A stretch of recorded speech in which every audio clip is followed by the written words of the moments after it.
So one of the things that hasn't been reported a lot in the press is what's going on with rents. And my prediction is actually that rents are going to go up. Now why is that? There's three main reasons. The first one is we're in the first year of Clause 24 of the Finance Act coming into full play. And that means that the majority of landlords that have a mortgage will end up paying more tax. In most cases, 50 or 60 or even 100% more tax than they were paying. What will they do? Put rents up. And we've already seen that in the Midlands with rents going up. The second reason is in the Queen's speech that came out very recently, they're now talking about a fee ban on all tenants. So that means that basically any fees that are charged to tenants for moving into a property will be banned in England and Wales. And that fee typically covers referencing, creating an inventory, moving the tenant into the property, showing the tenant around and make sure they know exactly what to do with everything within the property. That is not an unreasonable fee for doing that work. However, if those fees are now banned, then again, what will happen, and we've seen it already in Northern Ireland, is rents will go up. And in Northern Ireland, they went up by about 50%. So a huge, huge increase.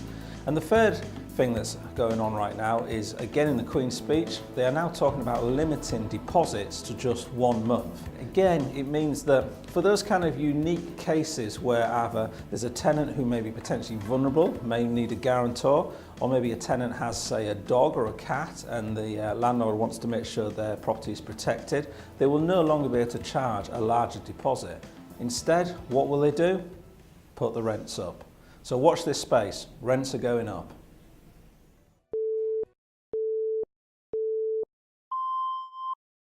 Hi and welcome to Thursday's Top Tip. Every Thursday I'm going to be giving you a great tip in generally 30 to 40 seconds of something that you can do in your property business to basically either reduce the amount of time you're doing on it, make you more efficient, or generally improve your property business. So today's top tip is this. It's all about management of rent roll. So if you're a portfolio landlord and you've got, say, 3 or 4 HMOs, and you've got people paying at different times in the month, and you've got to go and check your bank account every day or every week, that takes up a lot of time. What I suggest you do is get everyone to pay on the 1st of the month, which means you check on the 1st or the 2nd, see everybody that's come in, and then you just chase up the people that haven't yet paid. Makes it a lot more efficient for you. It means you have to do less chasing, and you also know that at the beginning of the month, all of your rent's going to come in, and then the bills can be covered for the rest of the month. If you'd like to know how to do HMOs the right way, then I'd like to invite you to my complimentary HMO Masterclass on August the 18th in London. So I hope you enjoyed this week's Thursday's Top Tip. Look forward to seeing you next time.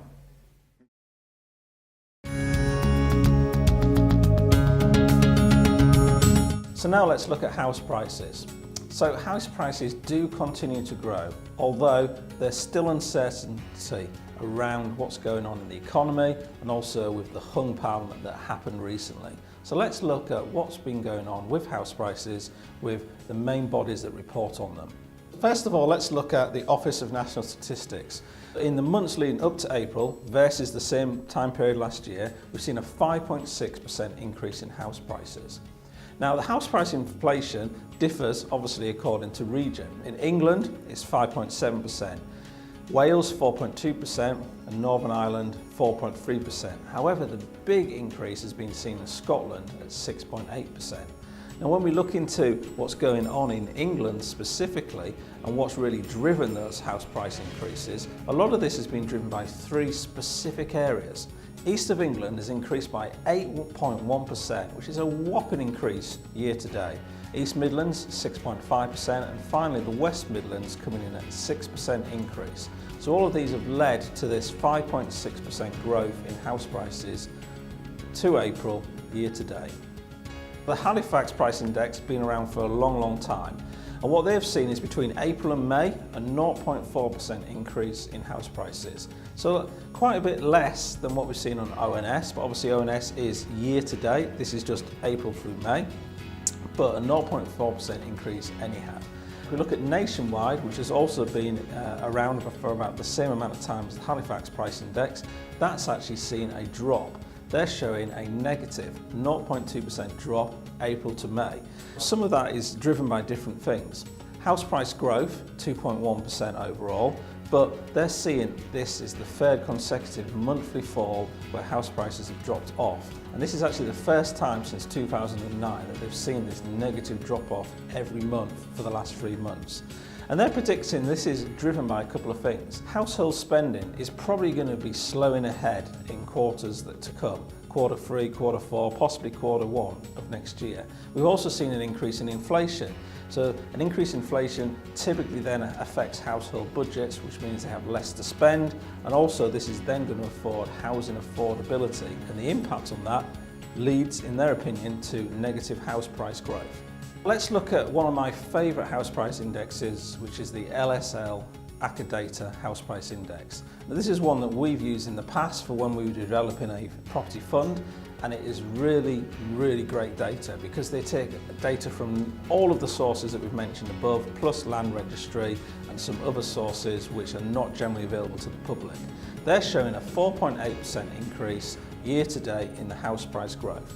A lot of this has been driven again by different areas. West Midlands 5.1%. And every region generally has seen an increase. East of England 5.1%, East Midlands 4.4%, the Southwest 4.2%, etc. A lot of them are showing significant growth, but also we've seen growth in transactions as well. So there's more people actually buying houses. We've seen this in the North East, the North West, Yorkshire, the East Midlands, the West Midlands, Wales. All of these have increased in the last 3 months to April versus the previous year. If we look at Greater London, however, and the South East, they are down significantly on transactions year to date, probably because of the impact of Brexit and other housing uncertainties. To round up this section, average house prices right now, according to the various different price indexes we've talked about, vary wildly. At the low end, £208,711, to the high end, £303,200. So it's a wide variety, with the average being at the moment, house prices being £220,000 on average.